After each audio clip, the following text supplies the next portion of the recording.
السلام علیکم دوستو، بہت سے لوگوں کے دل میں خیال آتا ہے کہ مرنے کے بعد ہماری روح کہاں رہتی ہیں۔ تو جانیں گے اس ویڈیو میں، تو ویڈیو میں آخر تک بنے رہیں۔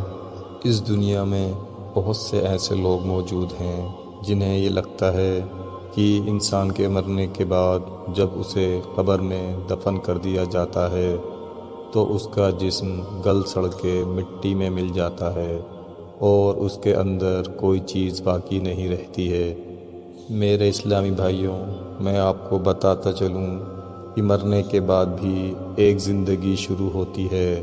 مرنے کے بعد والی زندگی کو عالم برزخ کی زندگی کہا جاتا ہے، اور جب عالم برزخ کی زندگی ختم ہوگی تو آخرت کی زندگی کی شروعات ہوگی، اور یہ زندگی کبھی ختم نہ ہوگی۔ کسی بھی انسان کی موت کے بعد ہر انسان اور جن اسی عالم برزخ کے اندر رہتے ہیں۔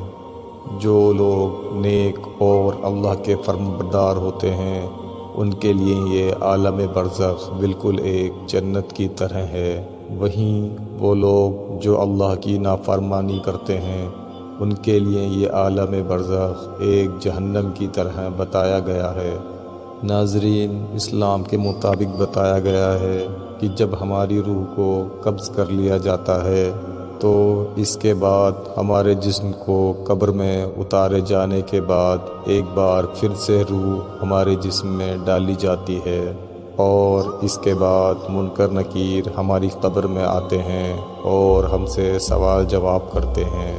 چنانچہ حضرت ابو ہریرہ رضی اللہ تعالی عنہ فرماتے ہیں کہ نبی کریم صلی اللہ علیہ وسلم نے ارشاد فرمایا کہ جب میت کو قبر میں رکھ دیا جاتا ہے تو اس کے پاس دو فرشتے آتے ہیں جن کا رنگ سیاہ اور آنکھیں نیلی ہوتی ہیں، اور پھر سوال جواب کا سلسلہ شروع ہوتا ہے۔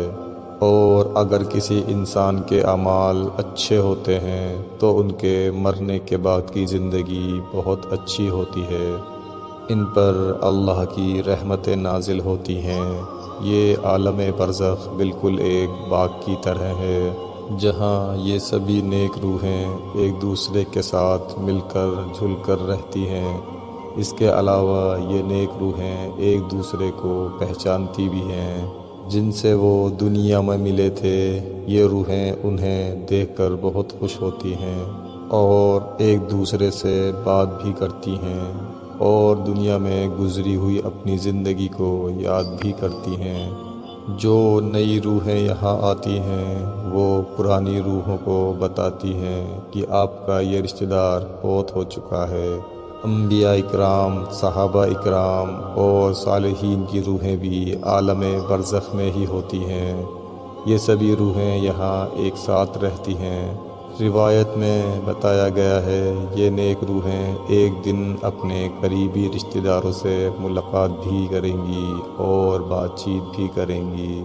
نبی کریم صلی اللہ علیہ وسلم نے حضرت فاطمہ رضی اللہ تعالی عنہ سے فرمایا تھا کہ میرے وصال کے بعد سب سے پہلے تمہاری ملاقات مجھ سے ہی ہوگی، اور بالکل ایسا ہی ہوا۔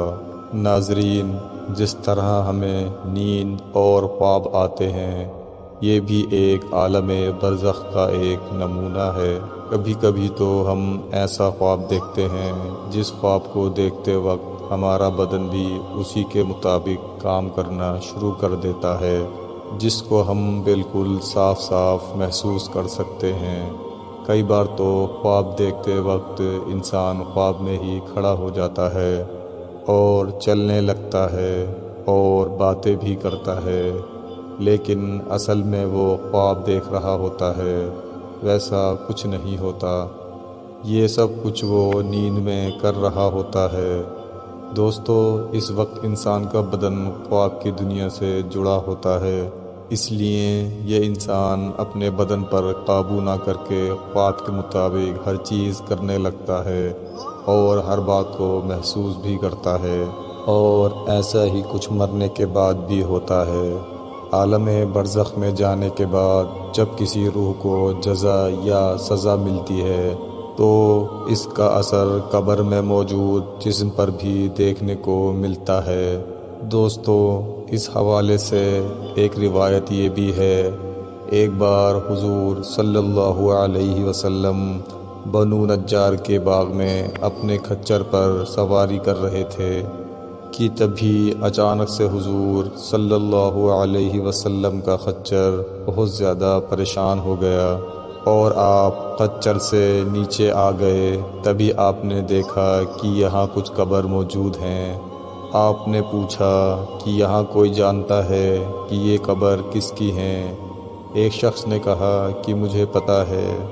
نبی کریم صلی اللہ علیہ وسلم نے فرمایا، اگر اس قبر کے عذاب کی آواز تمہیں سنائی دے جائے، جو آواز اس وقت مجھے سنائی دے رہی ہے، تو تم اپنے مردوں کو دفنانا ہی چھوڑ دو گے۔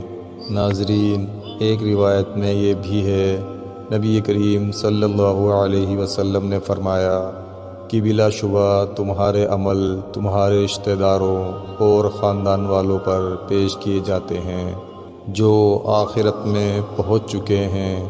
اگر تمہارا عمل نیک ہو تو وہ خوش ہوتے ہیں اور اللہ پاک سے دعا کرتے ہیں کہ یا اللہ، یہ تیرا فضل ہے اور رحمت ہے، تو اپنی رحمت اس پر پوری فرما دے اور اسی پر اس کو موت دینا۔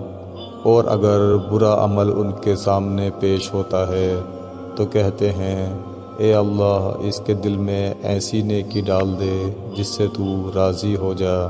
ناظرین، آج کی ویڈیو میں بس اتنا ہی۔ ایسے ہی حدیث پاک کو سننے کے لیے ہمارے چینل کو سبسکرائب کرنا نہ بھولیں۔ اللہ حافظ۔